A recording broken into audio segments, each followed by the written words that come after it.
मळगाव तालुका मालेगाव येथे भारतीय प्रजासत्ताक दिन उत्साहात साजरा करण्यात आला। शालेय विद्यार्थ्यांनी गावातून प्रभात फेरी काढत घोषणा देत विद्यालयाच्या वतीने हिंदू सूर्य महाराणा प्रताप फलकाला पुष्पहार अर्पण करून भारतीय राज्यघटनेचे शिल्पकार डॉक्टर बाबासाहेब आंबेडकर यांच्या पुतळ्याला पुष्पहार अर्पण करून प्राथमिक आरोग्य केंद्र मळगाव येथे ध्वजाचे ध्वजारोहण सैनिक माता अरुणाबाई विजयसिंह सोळुंके, अंगणवाडी सेविका वैशाली सुभाष माळी, द्वारकाबाई कल्याणसिंग सोळुंके, संगीता संजय पवार व संगीता आनंदा पवार यांच्या हस्ते संयुक्त ध्वजारोहण करण्यात आले। यावेळी वैद्यकीय अधिकारी व त्यांच्या सर्व कर्मचारी, पोस्ट मास्तर व त्यांचे कर्मचारी, पशुवैद्यकीय अधिकारी व त्यांचे कर्मचारी उपस्थित होते।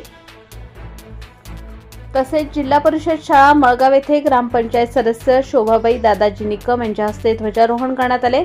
यावेळी शालेय समितीच्या अध्यक्षा ज्योती विलास मोहिते, शेतकरी संघटनेचे शरद शिलावट, मुख्याध्यापक K T. Patil, C S. Desale, D S. Suryavanshi. यावेळी विद्यार्थ्यांनी देशभक्तीपर गीतांवर कवायत सादर केली। त्यानंतर ग्रामपंचायत मळगाव येथे माजी महिला सरपंचांच्या वतीने ध्वजारोहण गंगाबाई छगनराव चौधरी व सौ संगीता राजेंद्र पाटील यांच्या हस्ते करण्यात आले।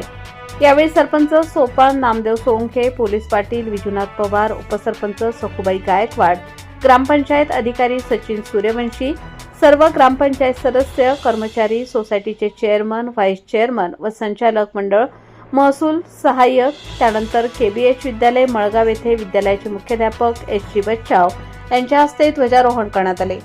यावेळी शालेय समितीचे अध्यक्ष सचिन कदम, पर्यवेक्षक S J. Shirole, academy supervisor V R. Gangurde, गावातील नागरिक, विद्यार्थी मोठ्या संख्येने उपस्थित होते। यावेळी विद्यार्थ्यांनी देशभक्तीपर गीतांवर कवायत सादर केली। माजी विद्यार्थी बालचंद्र शिलावट यांनी केबीएच विद्यालयाला साऊंड स्पीकर भेट दिला। प्रबंधभूमी महाराष्ट्र न्यूज साठी संदीप सोळुंके, मळगाव।